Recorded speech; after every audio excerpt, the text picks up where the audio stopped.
Om Shanti. Good evening and welcome, warm welcome to Interview with a Raj Yogi.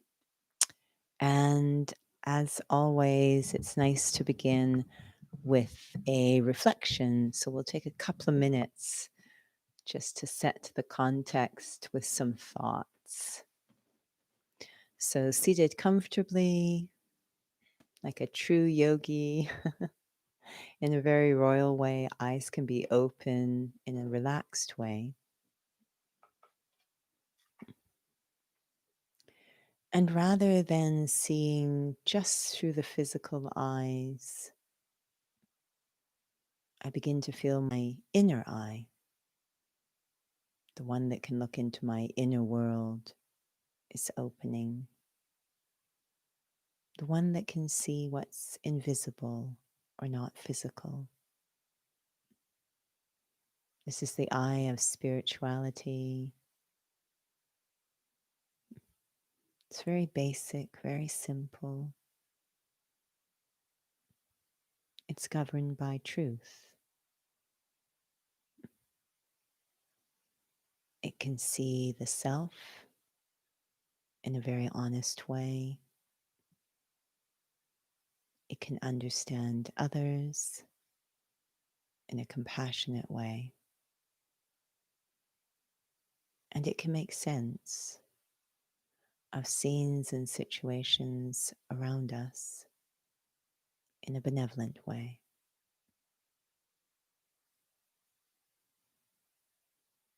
This eye of spirituality,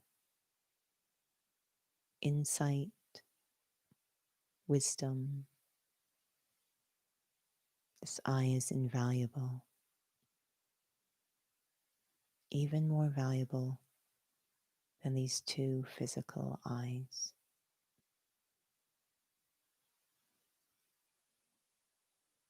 Exploring the world of what's been called the third eye, or the eye of the heart. Om Shanti. So let's see what our interviewer is going to say tonight, where she will take us. And always your questions are welcome.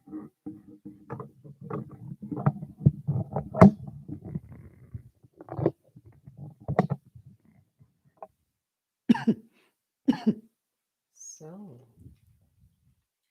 this isn't on.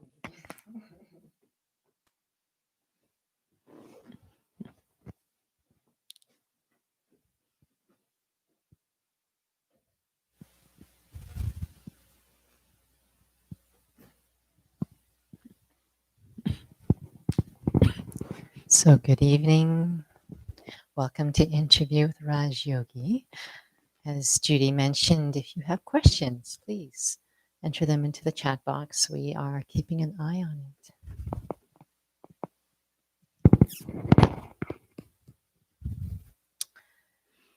So some questions did come up last week. I know with the essence of the course of Raj Yoga is about soul consciousness. But sometimes questions that come up and perhaps maybe listening to how individuals are trying to experience what that means. There's a bit of clarity required in terms of what consciousness means. Like versus I am thinking I am a soul versus what does it mean to be conscious I'm a soul? Because that affects the entire foundation of the study.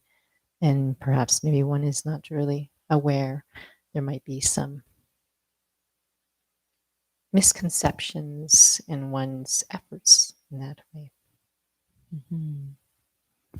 I actually think everyone's very adept around consciousness. They have a clear experience of it. We just rarely articulate what we're doing.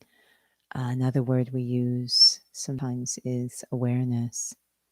So, for example, someone might be an employee of a company, and that is, and this is the main word that goes with it, that is their reality. That they don't even question it, it's who they are. I work at this place, that's what I do, I am an employee, and they feel that's their sense of self. And as a result, it determines their attitudes and their thoughts and their qualities and their value. Everything emerges from that seed. So we're actually always in some state of consciousness, awareness, i.e., our reality, what is real to us. And when we say soul conscious, it can be a thought, it can be intellectual, it can be a hope, but for it to become my reality is the challenge, what we want. We want to feel this is me. And part of it as I sit here is we've gotten so integrated into the body, even the sensations of the body we think are mine. And so, to start to even in a very simple, not clever or esoteric, just a simple, basic, very concrete way. Brahma would use the word drills, but very concrete way. Feel that sense of there's me and there's the body. And how easily it's become, we don't make any effort to think of ourselves as the body. I think as we're sitting here right now, it's strange, but we think we're the body. It's very strange when you start to actually sit with it, that we would think that, I mean, to be honest with you, you probably don't even know half of what the body's doing. I mean, it's just crazy to think that we are this body is insane. Um, but it's become our natural consciousness, our reality. And so it's guiding what we think and feel and how we structure. So, and there's many other aspects to this in terms of how we function, that our intellects become gross and what we can grasp becomes very gross, and what we're sensitive to, it creates a whole ripple effect in our functioning. So that's why it requires so much attention and silence to shift our reality. So consciousness, what is my reality, my awareness? So I know last week we talked a little bit about faith, that I am Mm. a soul. Could you share a little bit more then in terms of faith that I'm a soul and how that would help in terms of shifting into this reality, this consciousness of being a soul? A huge part of what's happened to us, and we talked about how we become gross in our thinking, which means that we just, very connected to the commentary actually, we just look at the physical, the quantifiable. So science rules now. And so whether we use the word faith or belief or seeing, even recognizing, we bow down to science. We wait for science to prove it. It has to be quantifiable, physical. And so we're kind of restricted to our faith. That sense of belief sometimes is restricted to a very gross level. But if we become quiet, because the bottom line is, if I am a soul, then even if I don't believe it, I'm still a soul. It's a bit like, some souls have long debates on whether or not God exists, or whether we believe in God, as if our deciding it, suddenly God exists or not, is based on my deciding. But if we're very, very quiet inside, then this realm of what science can't reach, this realm of just inner knowing, has a chance to speak, and it's quite powerful. And there's so much proof in that inner knowing. So people are very sometimes selective with what they choose to believe or not to believe, and when they're going to use science. And so they'll say, no, I'll wait for science to prove whether or not vegetarian diet is better, or whatever the case. But in other situations, they'll say, I don't need science to prove to me that you should respect other people. right? I mean, science can't go there. They can do studies if they want, but really they can't. It's beyond science, but yet there's just this feeling inside that that's true, right? Should the world be a world where we all disrespect each other and that's a good world? Or are we always striving for that world where we respect it? We just feel that's the way it should be. There's a knowing inside that that's truth. So, this kind of inner wisdom, inner knowing that's there, but it's gotten a little buried under this gross thinking that relies on science. So, this is why silence is so connected to spiritual endeavor, because silence is kind of the laboratory of spirituality. We do experiments, that's the proof, is what we experience. So, it's just as powerful as what science does. It's just we're dealing with the non-physical. So, a faith, a knowing, it's not blind, it's not a hope, it's not desperate. It's this knowing, this recognition is the word we use, this recognition based on unlocking an experience, a recognition. I know this is true. I think it touches on a point that's a good point about an inner knowing. So, for individuals who are feeling that they're grappling with perhaps maybe there's really other ideas and probably feeling an increasing sense of searching for their sense of self, especially perhaps maybe especially during these times right now. So I know you've touched a bit on silence. How can an individual, what can an individual do to optimize that capacity to recognize the inner knowing, access that inner knowing, and trust that inner knowing? Yeah, it's such, I'd say this is the essence of the question. It's really, really tricky, really, really tricky, because that inner knowing is like this quiet little seed, and there's a lot of muck around it, a lot of false ideas, acquired beliefs. There's a lot of muck. And to be able to discern or distinguish, although it's in there, it's all mixed in with a bunch of other stuff. And again, our thinking has become very gross. So, our capacity to discern, even though it's in there, our capacity to discern between that inner knowing and the other muck is really challenged. I will be completely honest. I think that one almost has to go through a certain level of humbling. Humility is a huge part, almost getting to the point of, I don't know. I know that seems an odd entry point to accessing inner wisdom. But a lot of spirituality is not really even though we say spiritual study, it's not about clever or intellectual. It's actually about purity.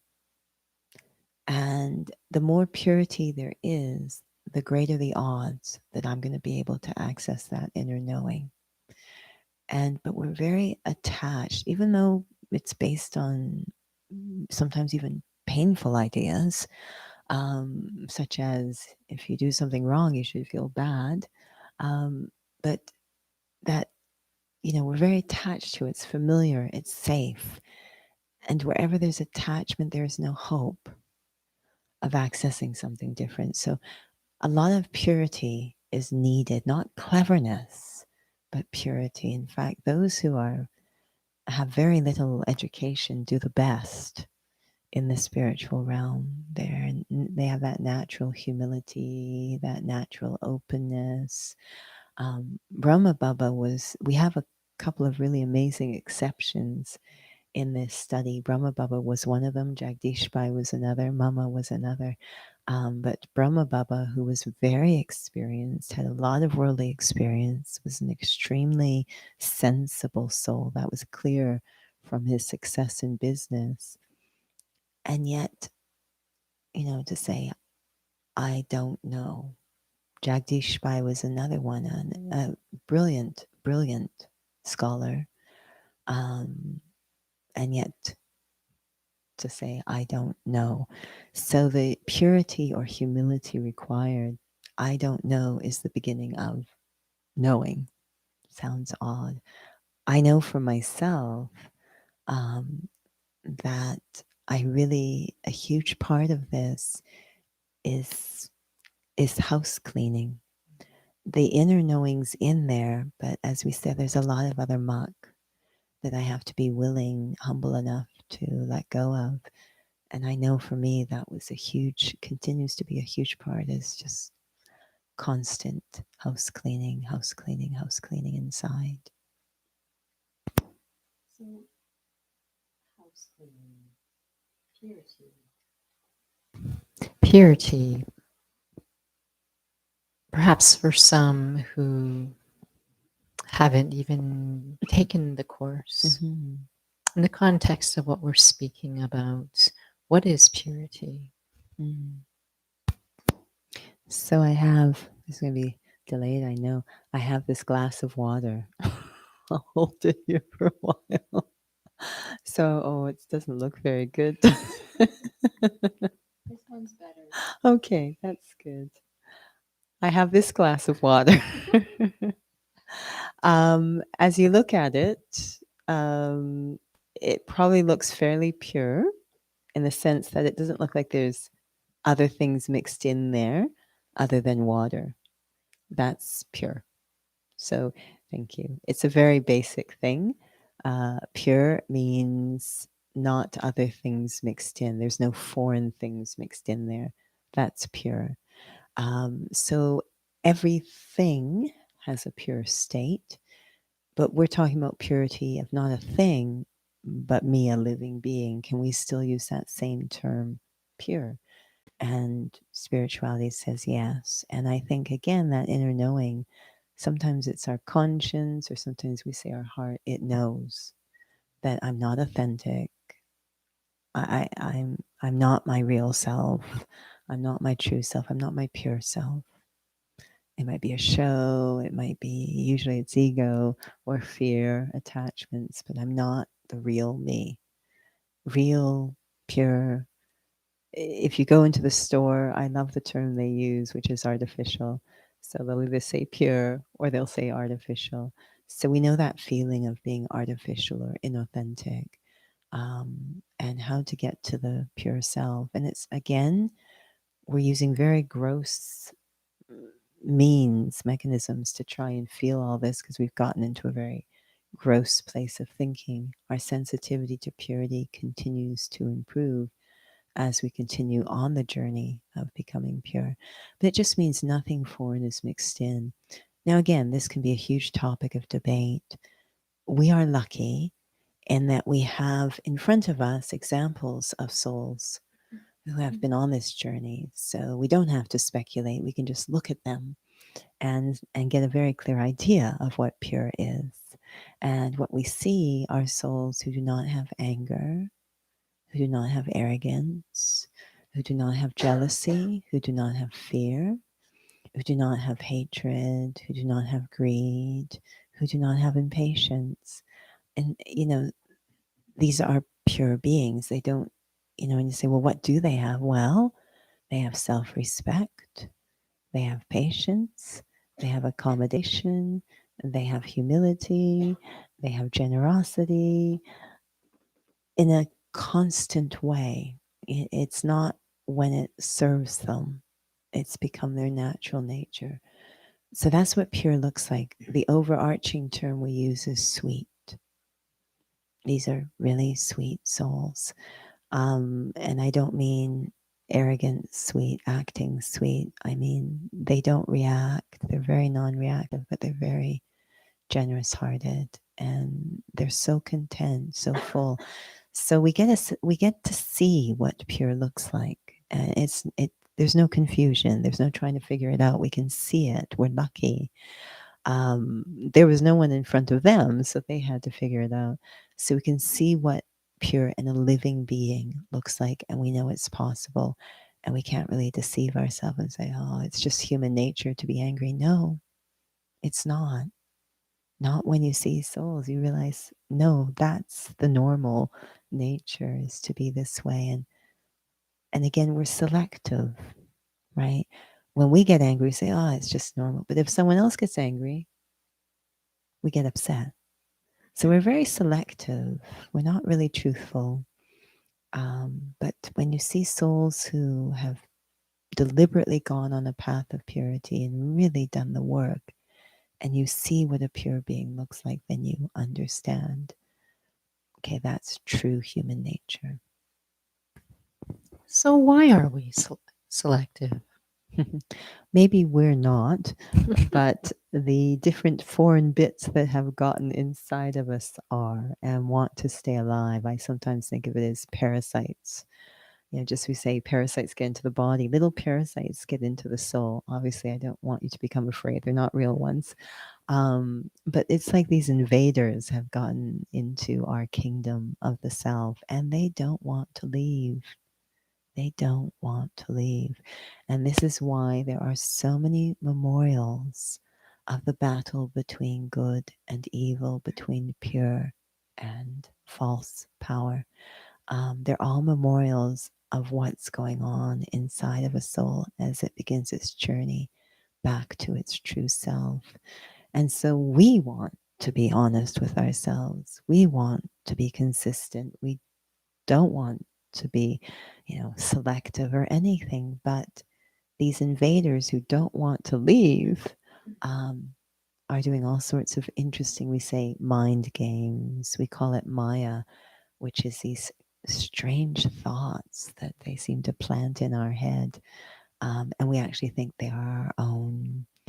So, such a discernment is required to be able to see clearly what's going on inside the self. Thank you. So, again, warm reminder, if you have questions, please put it into our chat box. I have my eye over here. So, in terms of this, it helps to have a bit of understanding of what purity means. So now back to this aspect of one's inner knowing. Mm. What can one practically do in their life with respect to now this understanding, a better understanding of what purity is in the context of myself as a living being? What can I practically do to be able to access more, be more honest, to have clarity in this inner knowing of who I am and honor that? Mhm. This is actually a topic that we're taking up in the classes this morning for regular students. And I don't want this to depress anyone, but the first point, the first thing that needs to happen practically is I have to be ready. I have to want to do this. And many say, "Oh yeah, I want to," but I mean, really ready. It's sort of like we want to change, but we want to stay the same. And as we explained a moment ago, we do want to change, but I need to be aware these things that have gotten into me don't want anything to change. So it's going to require a readiness, a deep, deep recognition. Basically, I have to do this. That's top of the list. I don't even think we need to talk about anything technical or practical, because when we want something bad, and you can think about different examples in your life, when you want something bad enough, you make it happen. You figure it out, right? You figure out practically. And I've been thinking, because it's been a real energy in the classes this morning, this level of determination that's required to override the resistance. Again, one of my favorite quotes from the Gita: resist that which resists in you. Um, the level of determination, the readiness, the determination that's required, because we're talking about almost addictions within the self. They're subtle. It's not like drinking or smoking, but it's the same dynamic. Deep addictions within the self, addictions almost to not me, right? Addicted to ego, addicted to image, even though there does come a point with addictions where you know that they're killing you, but you can't seem to stop, which is why it's called an addiction.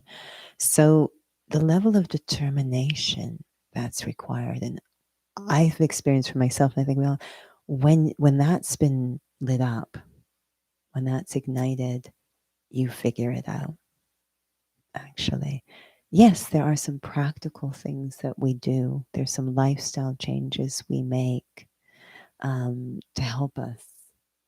But when I look at Brahma Baba, um, who didn't have anyone in front of him, he had to kind of figure it out. He did, because he recognized who he really was, what it would be like to be pure, how happy one would be if they were pure. He recognized too, the world will never be happy unless we're true. It just won't happen. So for the sake of himself and for the sake of the world, he just said, I have to do this. I have to. I will not be able to face myself at the end of my life unless I do this. And then he started, from that deep, deep feeling inside and the recognition of what he was capable of, he started to figure out practically the changes he'd have to make in his life. Almost all of them were around purity, pure lifestyle changes. Um, and then people say, well, you're telling me a bunch of rules. They won't feel that way. If there's that feeling inside, I have to do this, you would actually figure it out yourself. So to me, that's the main thing that has to be there, that has to be ignited, is that deep sense inside, I have to do this, from a very, very deep place, a place of self-respect. I feel like we're coming round circle back to what is my reality and what am I fostering. Because when you're sharing about lifestyle changes, actually, and just this determination, I was just thinking about someone who decides that they want to major in something in college or university, medical school. Let's just use as an example. I feel there's like quite an adjustment for someone who is going to have to commit themselves to doing something like that. It's like another world in the way that you have to cultivate for yourself. And so, in terms of just lifestyle changes, is one thing, but in terms of, because there are many who are probably already taking some time to meditate on a daily basis. So let's just start from there. What can they explore in their meditation? That comes up as a lot, as a pretty common question. Mm-hmm. What am I supposed to think about? What am I supposed to say to myself? Mm-hmm. When we're talking about this aspect of purity, inner knowing. Mm-hmm. Purity is the highest level of well-being on a spiritual level. And I certainly spend a lot of time around people who are exploring well-being on a physical level. And there are two things that they focus on. And one is exercise and the other is diet. When it comes to exercise, the top excuse souls give is, I don't have time. And when it comes to diet, we give other excuses, which is usually tomorrow, tomorrow, tomorrow. I'll just have this today and then tomorrow. So, but these two things are super important spiritually as well. So when it comes to exercise, there has to be, it's a very concrete thing, exercise, whether you're talking physically or spiritually. Spirit, drills for the soul. There has to be a consistent practice. I can't do it 5 minutes every 2 weeks. The consistency is huge. That's probably one of the main things that needs to happen on a practical level, and that's the connection to time. Remember, these forces that have gotten into the soul do not want to leave. And the top excuse they're going to go at is time. You don't have time. And, we're now in this period where we seem to have lots of time. So am I still saying I don't have time? So then the second excuse comes, I don't know what I'm doing, which is a fascinating one, because it'll come back to that faith question. I'm trying to experience myself to be a soul. Do I believe I am a soul? If I'm, it puts us in a very funny situation where I believe I am a soul, but I don't know what I'm doing to experience myself to be a soul. It's a really odd situation, you know. I need some technique to to feel myself.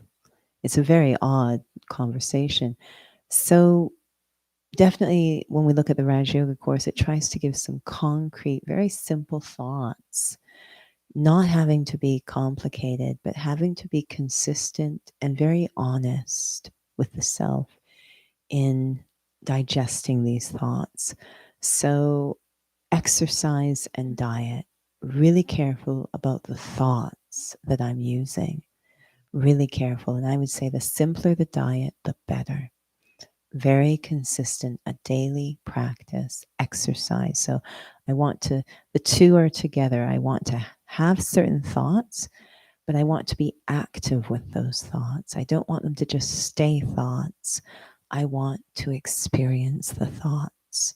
So even as you sit here, you can say, okay, I am a soul. I'm not this body. I'm a point of light, having these thoughts and feeling nothing, absolutely nothing.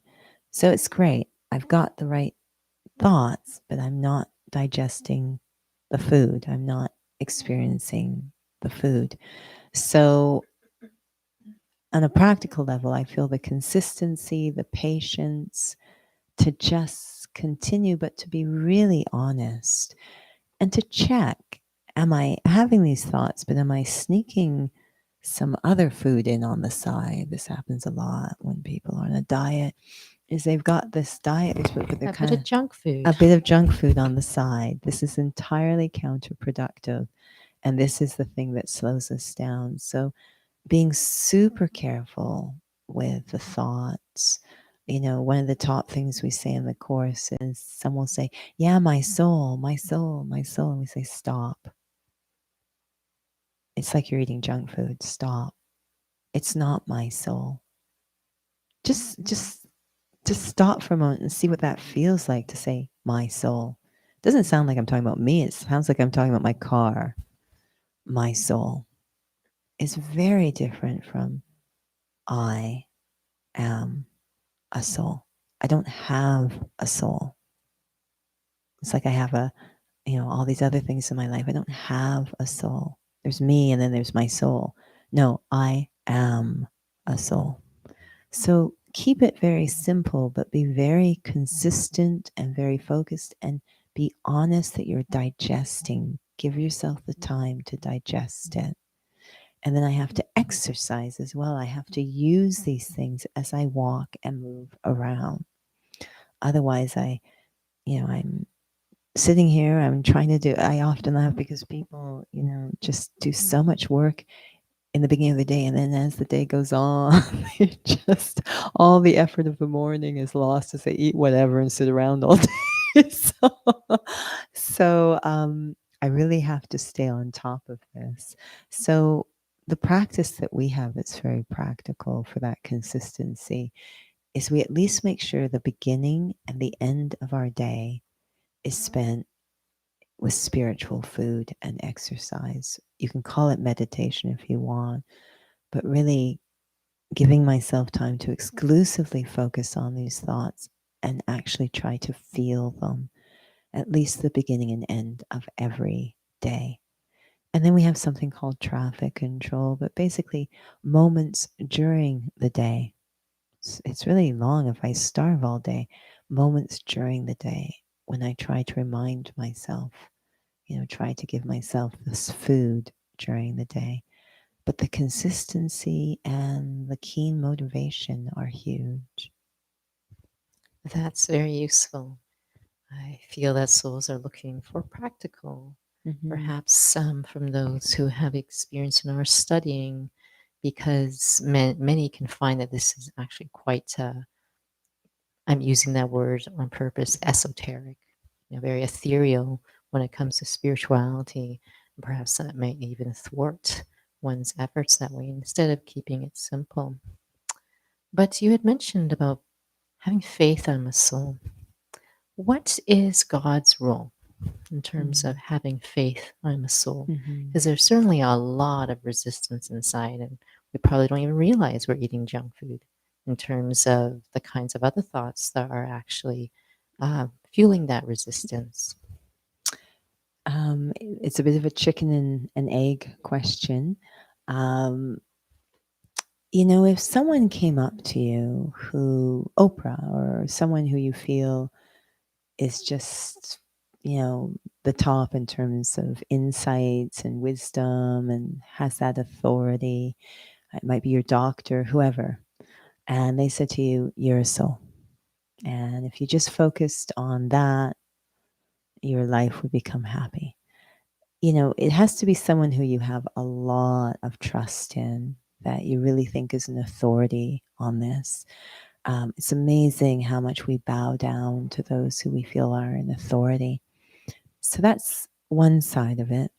Um, but also, it kind of goes the other way as well. When I have that realization, I actually need someone who's going to help me to deepen my understanding of being a soul. So to me, that's the role God plays, is he's the authority on spirituality. No human being is. He is the ultimate authority. And if there's a way he can get to you and say, listen, the reason you're unhappy is because of this. You forgot who you are. This is really what you have to do. This is a life and death thing.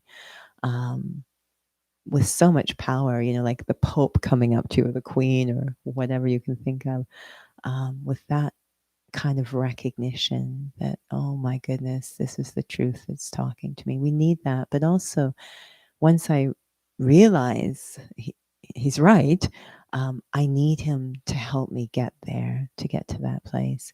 I keep thinking of Brahma Baba because he's really an example of all the answers to every question you're asking. His life is such his life is the answers. He lived the answers, and he just had a very intimate relationship with God. That's the bottom line. Um, and I feel that's a lot of where his humility came from.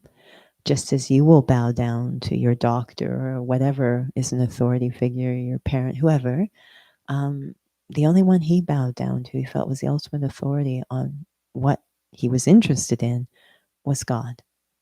And so he had a very beautiful relationship with that soul.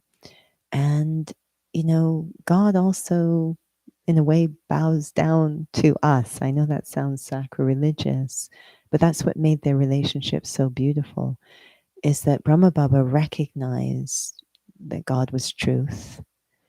And God also recognized the truth in Brahma Baba.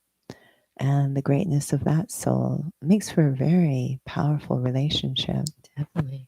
And I think that's the ultimate relationship we want to have with God, isn't, we've bowed down to that being for so long, but the idea that God would actually have that kind of respect for us makes for, to me, a really productive relationship that's going to create change. Beautiful, beautiful. I have a feeling we're run out of We time. did. I can't believe it flew by. Oh, what's that? Oh, we've got a question here. All right. So, how can you be an authority without being egotistical? I think the minute we start being egotistical, we stop being authority. Depends what we're trying to be an authority on, I guess. Um, it's really interesting when you look at authority, the way that God uses it, which means truth. He has a very special title. I think it's his penultimate title, Almighty Authority, is this long-standing title for God, and it has two parts that are very connected. Almighty means powerful, and authority means truth. So the power of truth. He has the power of truth.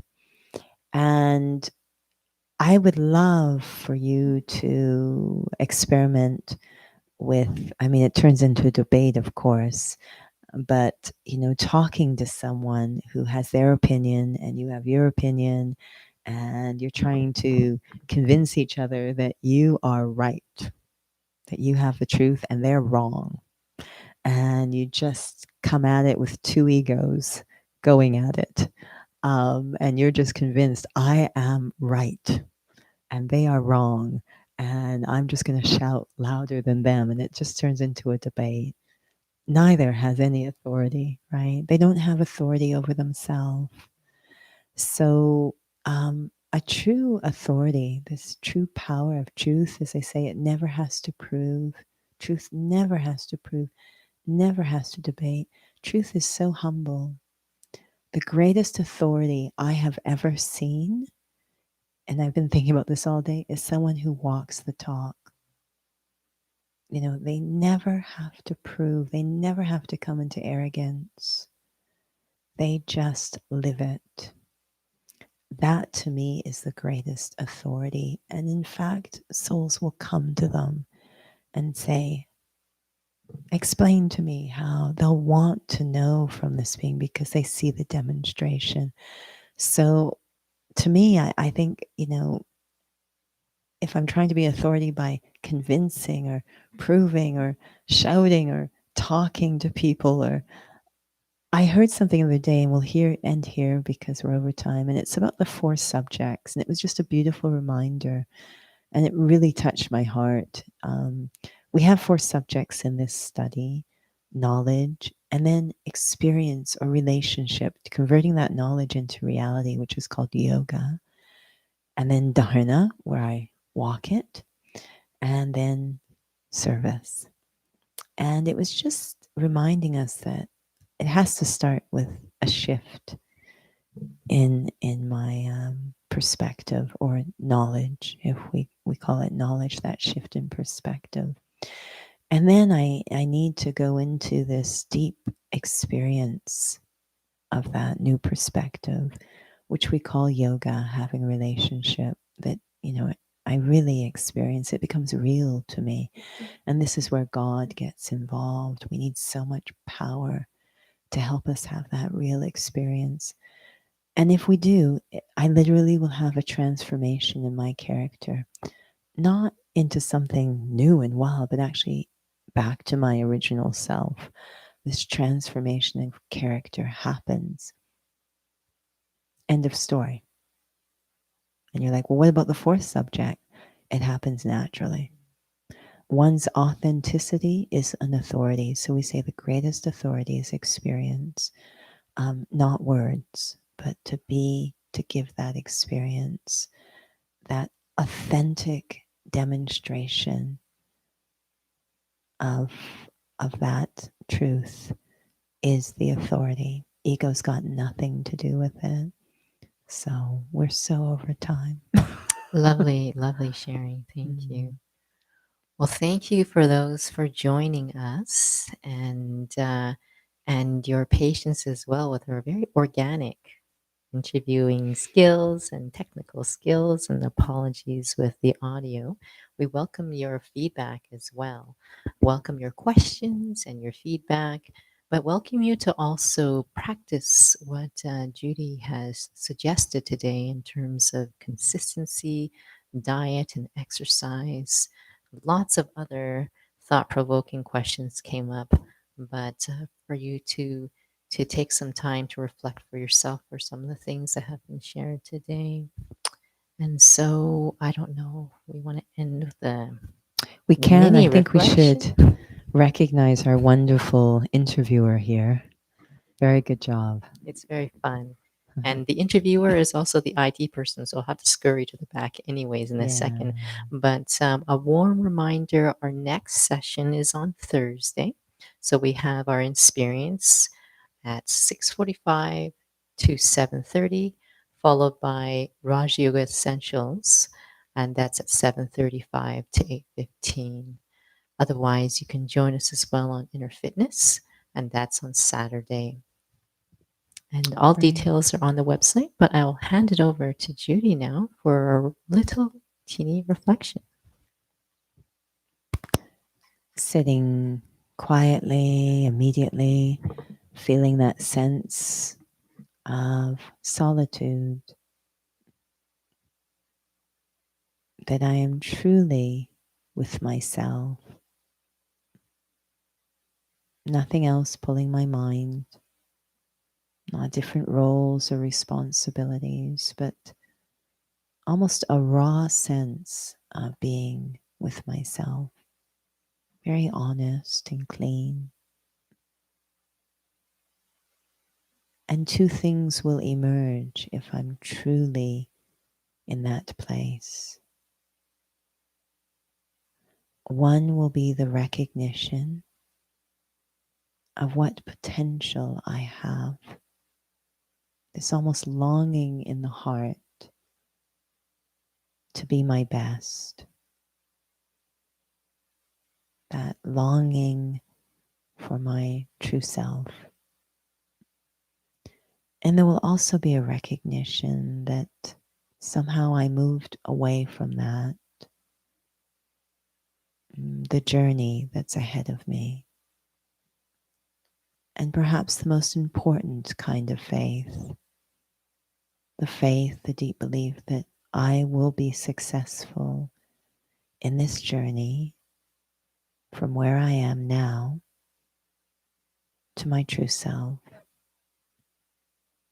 Very deep belief in the self. And that deep belief actually catches the attention of God. And as I allow Him, He will become my companion on this journey, a very loyal, faithful companion. Om Shanti.